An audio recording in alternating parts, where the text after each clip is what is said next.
avocate. Bonjour Karen. Bonjour Ilana. Merci d'être avec nous. Alors beaucoup de sujets cette semaine, une semaine assez éprouvante, disons-le, qui vient de se terminer. Exactement, ça a commencé le lundi 13 mai. La semaine commençait par la souillure du mémorial de la Shoah. De bon matin, des dizaines de mains rouges, couleur sang, étaient apposées sur le mur des Justes, dans le Marais. Sur ce mur sont apposés les noms de près de 4000 hommes et femmes qui ont sauvé des Juifs au péril de leur vie. Mais les auteurs de ces profanations savaient-ils au moins ce qu'étaient des Justes ? Comme si ce n'était pas assez, vendredi 17 mai, quelques jours après, un homme tente de mettre le feu à la synagogue de Rouen tôt le matin. Un individu a jeté un élément incendiaire, une sorte de cocktail Molotov, comme a indiqué Nicolas Mayer-Rossignol, le maire de Rouen. L'effroi pour les Juifs de France de voir un lieu de culte attaqué, pire, un lieu de culte brûlé. Du côté des politiques, ça a été l'instant des réactions. Mathilde Panot a tweeté « horrifiée par la tentative d'acte antisémite ». Un sacré loupé, une fois de plus, pour certains membres de la LFI qui en dit long sur la capacité de certains à qualifier les choses telles qu'elles le sont, à savoir un acte antisémite. Non, pas de tentative d'acte antisémite pour le coup. La semaine dernière, il faut bien se le dire, les Juifs en ont pris assez, je pense, au mémorial de la Shoah. On pouvait même voir sur les rails à l'entrée d'Auschwitz, on pouvait même voir un artiste se balader avec des pancartes. Il est allé même jusqu'à l'intérieur d'Auschwitz avec ces pancartes-là. Lieu de culte, lieu de mémoire, lieu d'horreur. Ils ont tous été attaqués cette semaine. Alors depuis 6 mois, on parle d'un antisémitisme décomplexé. Il est désormais revendiqué et dans toutes ses formes. Alors on parle d'antisémitisme justement, il y a aussi cet épisode qui a fait couler beaucoup d'encre sur les réseaux sociaux. C'est l'épisode Poupette Kenza, Karen. Poupette Kenza, oui, c'est aussi sur les réseaux sociaux, Ilana, que la haine se propage. Qui n'a pas vu la vidéo de Poupette cette semaine, sans filtre, sans limite ? Poupette qui est, pour ceux qui l'ignorent, une influenceuse qui est suivie par plus d'1 million de personnes, une influenceuse extrêmement suivie en France. En cause d'une story dans laquelle la jeune femme s'est exprimée au sujet du conflit et des mouvements de boycott qui se propagent sur les réseaux sociaux, et elle indique: je vous le dis, c'est clair et net. Moi, je suis une pro-palestinienne. Je ne travaille pour aucune personne sioniste ou juive, a-t-elle déclaré face caméra. Je n'ai aucun partenaire, aucun agent qui est juif ou quoi que ce soit. À se demander, c'est la première chose qui m'est venue à l'esprit, si ces gens sont accompagnés par des communicants.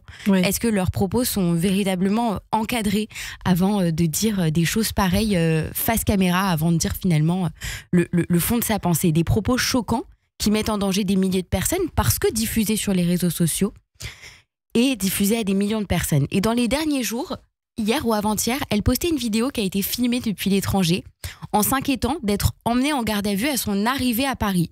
Elle indiquait que son avocat l'avait prévenu, que des plaintes avaient pu être déposées et elle s'inquiétait d'avoir une arrestation à Paris. Et elle disait, les gens, ils aiment trop porter plainte pour rien, alors que c'est nous les victimes et c'est eux les détracteurs. Et donc je me suis demandé, nous, c'est qui ?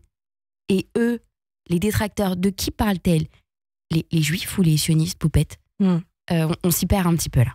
Alors on va rester dans cette actualité judiciaire, on va dire. Hier, l'information est tombée aussi. Alors ça n'a rien à voir avec ces épisodes en France, Poupette Kenza, etc. Mais ça concerne aussi la scène judiciaire. Le procureur de la Cour pénale internationale qui a demandé des mandats d'arrêt. Vous souhaitiez réagir, Karen ?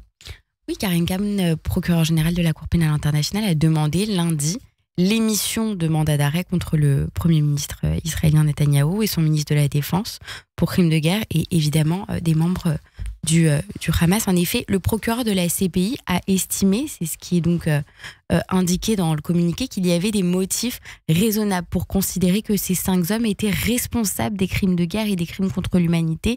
Le procureur voudrait donc finalement, en faisant son là, qu'un procès ait lieu pour qu'il soit condamné. Il faut savoir, contrairement à ce qui a pu être entendu, que les mandats d'arrêt n'ont pas été émis à ce jour. C'est une requête qui a été émise. Et il faut le savoir, la CPI n'a compétence que pour juger des hommes, notamment des hommes en exercice comme ceux visés dans la requête. Et il appartient désormais au juge de la CPI de déterminer si les conditions sont réunies ou non pour délivrer ces mandats d'arrêt réclamés par le procureur général pour des crimes de guerre et crimes contre l'humanité, je le cite. Et si l'émission du mandat d'arrêt est validée, cela voudrait dire que les 124 États parties de la CPI pourraient s'engager à arrêter l'une des personnes visées par le mandat, mais il faut savoir que la CPI n'a pas de moyens de police pour mettre à exécution elle-même ses mandats et s'appuie sur la volonté des États. C'est une affaire à suivre. Affaire à suivre, effectivement. Merci beaucoup Karen Noblinski pour cette chronique très complète de l'actualité en cours. Karen, qu'on retrouve chaque semaine sur Radio J. Alors on va expliquer, parce que Rachel Fleur-Pardo effectivement est en binôme avec vous le mardi matin, mais engagée dans une campagne justement pour les élections européennes. Exactement. Elle ne peut plus faire d'antenne pour l'instant, mais on la retrouvera, je l'espère, très bientôt sur Radio J. Et on vous retrouve avec grand plaisir, Karen, aussi, toutes les semaines peut-être, au grand plaisir de Greg, notre réalisateur, qui est ravi. Merci beaucoup. Merci Karen d'être avec nous. Ne bougez pas, dans quelques instants, l'essentiel de l'actualité avec Eva Soto. Et puis on va revenir justement sur cette affaire de la Cour pénale internationale avec Freddy Ethan, ancien ambassadeur d'Israël en France. Radio J.